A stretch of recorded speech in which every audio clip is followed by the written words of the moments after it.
Di dalam dakwaan dalam perkara ini, salah satu dakwaan menggunakan ketentuan pasal 55 ayat 1 ke 1, Delming soal penyertaan. Bisa ahli jelaskan apa itu penyertaan dan bagaimana kriteria ukuran-ukuran dalam konteks penyertaan? Baik, mohon izin yang mulia. Penyertaan itu adalah sesuatu yang menunjukkan bahwa tindak pidana itu dilakukan oleh lebih dari satu orang sebagai pelaku. Jadi dalam hal suatu tindak pidana dilakukan oleh lebih satu orang sebagai pelaku, maka itu akan berkaitan dengan sebuah ajaran dalam hukum pidana yang disebut dengan penyertaan atau deelneming dalam bahasa Belandanya. Nah, ketentuan tentang deelneming itu di dalam KUHP existing itu diatur dalam pasal 55 dan pasal 56 KUHP. Dalam pasal 55 itu ada beberapa kategori orang yang dianggap sebagai pelaku. Yang pertama adalah orang yang melakukan sendiri atau pleasure, ya. Kemudian yang kedua adalah orang yang menyuruh orang lain melakukan atau doen plegen. Kemudian yang ketiga adalah turut serta melakukan atau medeplegen. Kemudian yang keempat adalah menggerakkan atau menganjurkan orang untuk melakukan kejahatan dengan cara-cara seperti yang disebutkan dalam pasal 55 itu, ya, yang dikenal dengan sebutan idlocking. Kemudian yang terakhir adalah membantu melakukan atau medeplichten.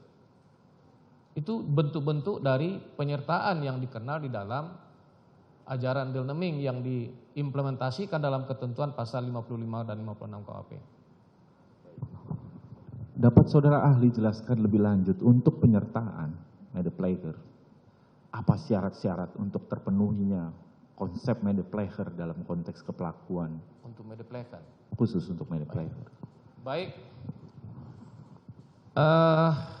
Medeplegen itu terjadi pada ketika ada beberapa orang secara bersama-sama melakukan suatu tindak pidana dan apa yang dia lakukan itu adalah merupakan hasil dari sebuah kesadaran bersama di antara mereka-mereka yang terlibat dalam peristiwa itu, yang dikenal dalam kepustakaan yang disebut dengan adanya meeting of mind itu.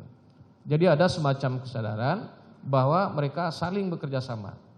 Nah, kemudian yang perlu diperhatikan dalam kaitannya dengan medeplegen itu adalah bahwa tidak mungkin semua pelaku peserta itu akan mewujudkan semua unsur delik. Bisa terjadi bahwa satu orang memenuhi sebagian unsur delik, sebagian orang lagi memenuhi sebagian unsur delik yang lain, ya. Nah, akan tetapi meskipun demikian, saya beri contoh misalnya si A dan si B. Si A itu adalah medeplegen bagi si B, sedangkan si B adalah medeplegen bagi si A. Jadi harus ada semacam kerjasama yang erat dari mereka bahwa mereka tertuju pada suatu titik yang sama, yakni kejahatan yang akan dilakukan itu. Kalau dalam kejahatan pembunuhan, misalnya mereka tertuju kepada hilangnya nyawa orang yang menjadi sasaran meeting of mind dari mereka. Jadi artinya kerjasama itu harus sedemikian rupa eratnya, ya, untuk kemudian bisa membedakannya nanti dengan apa yang disebut dengan medeplichten atau membantu melakukan. Baik. Tadi Prof sampaikan syaratnya ada meeting of mind, kesamaan kehendak di antara pelaku. Kehendak untuk bekerja sama, ya, itu mesti sama, semua punya kehendak yang sama. Apakah juga maksud kehendak ini kehendak untuk mewujudkan akibat delik? Artinya semua pelaku peserta punya kesadaran dan keinginan kalau 340 untuk menghilangkan nyawa dari si korban. Itu harus ada atau bagaimana? Ya, betul. Jadi semuanya harus tertuju kepada kehendak yang sama. Ya, ini timbulnya akibat kalau dalam 340 dan 338 hilangnya nyawa orang yang mereka tuju. Jika di dalam fakta persidangan, Prof, jika dalam fakta persidangan ternyata dari pelaku peserta tidak bisa dibuktikan adanya kehendak untuk menimbulkan akibat terhadap delik di antara beberapa pelaku peserta, apa konsekuensinya? Kalau dia tidak memiliki kehendak yang sama untuk menimbulkan akibat dari suatu tindak pidana, tentu dia tidak bisa dikategorikan sebagai medepleken. Dia tidak bisa dikatakan sebagai telah turut serta melakukan tindak pidana tersebut. Demikian. Baik. Masih berkaitan dengan peserta-peserta dalam bersama-sama media player ini, Prof. Apakah tindakan yang dilakukan oleh para pelaku mensyaratkan satu perbuatan yang aktif, yang memang gerakan secara nyata untuk memenuhi kehendak tersebut, atau dimungkinkan juga yang sifatnya adalah pembiaran atau sifatnya pasif? Mohon penjelasan dari ahli. Dalam berbagai literatur yang saya baca, ya, di situ dijelaskan bahwa kerjasama itu harus ditunjukkan dengan adanya kerjasama fisik secara aktif. Berarti, dalam arti kata, masing-masing pihak itu harus berperan secara aktif untuk bisa disebut sebagai turut serta.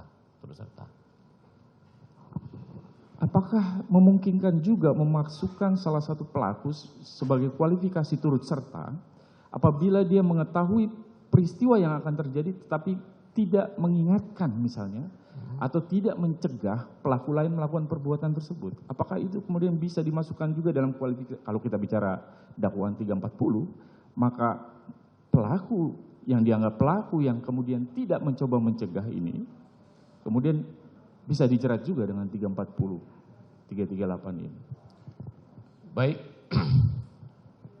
Tindak pidana pembunuhan seperti yang diatur dalam 338 dan 340 itu adalah delik komisi.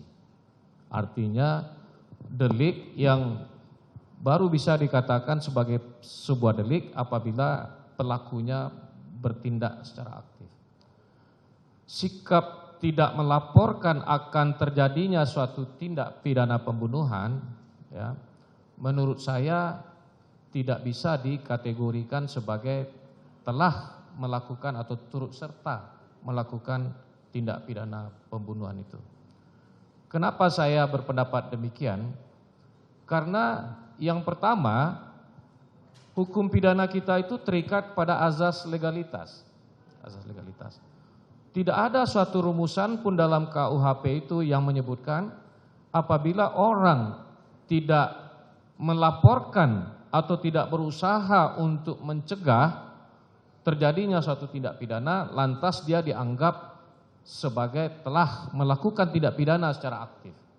Ya, tidak ada satupun. Nah, berbeda misalnya di dalam KUHP Jerman. Dalam KUHP Jerman itu dirumuskan dalam pasal 13 KUHP Jerman bahwa orang yang tidak berusaha untuk mencegah terjadinya suatu tindak pidana padahal dia mampu untuk mencegah, maka orang itu dapat dianggap sebagai telah melakukan tindak pidana sama dengan mereka yang melakukan tindak pidana secara aktif.